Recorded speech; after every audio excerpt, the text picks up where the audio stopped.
Welcome to this quick overview of MAGICapp for readers. This is the homepage of MAGICapp. To the left side of the screen, you can see the list of guidelines that have been published in MAGICapp. And to the right side of the screen, you can see the list of organizations. You can order them by content, meaning the number of guidelines they have published in MAGICapp, or also alphabetically. By selecting one of the organizations, you can filter their content and click again to remove the filter. You can use the search box to enter any key term to find your content.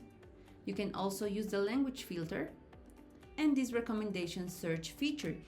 You can learn more about it in our recommendation search video. Coming back here to the list of guidelines, we're gonna now go to our tutorial guideline about arthroscopic surgery for degenerative knee disease. It's a short guideline with a single recommendation designed to demonstrate some key features in MAGICapp. This is how it looks for a reader. On top of the screen, you can see this label with the version number of the guideline and the date it was published. And also this label, which in this case is external review. To the left side of the screen, you see the list of sections. This is the table of content. You can click through each one of the sections and you can also scroll up and down through the content. You can see right away one of the key features in MAGICapp, which is the multi-layer data format, in which you get important information up front and then you can dig deeper and deeper through layers of content. We know that guidelines can be very text-heavy, so this allows users to access the content in a more user-friendly manner. I'm going to go into more detail on this top layer content, which is a recommendation box. This is a strong recommendation against with high certainty evidence. You see that there are different content tabs. The first one is the research evidence. Here you can find the evidence profiles that have been linked to the specific recommendation. When you click, you get the entire summary of findings table. You have the outcome column, the study results and measurements, the absolute effect estimates, the certainty of the evidence, and at the end, the plain language summary. You can click these eye icons to have more details in this specific column. On the top part of the table, you have different layers of content. The second one is the practical issues. This is a 15-category framework that talks about different aspects that are important to manage a health condition. Next, you have the graphical view, which is a visualization of the summary of findings table in terms of the direction of the effect, while the magnitude will remain numerical.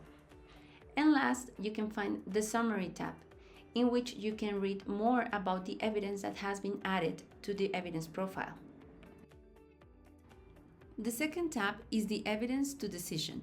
Here you can find information about the 4-factor or the 7-factor framework. In this case, we have the 4-factor that talks about benefits and harms, certainty of the evidence, values and preferences, and resources and other considerations. You can see a color-coded label attached to each one of the factors and a summary text. Guidelines you read may use some or all of these labels or create subcategories with their own labels, like cost-effectiveness evidence or societal implications. Next, we have the rationale, in which you can read, for example, a summary of what has been added in the ETD.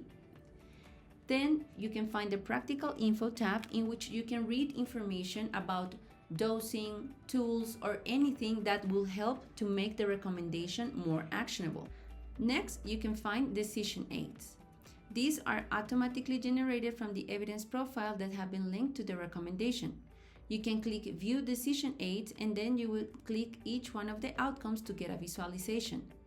Decision aids are most commonly used for the conversation between the clinician and the patient. If you want to learn more about it, you can click View Educational Module, and you can also create a PDF. Then you can access the list of references and the More Info tab, in which you can find information about implementation, evaluation, research needs, and adaptation. You can also find the Feedback tab. This can be used for internal or external review. If this is enabled, you will have to sign in to leave a comment.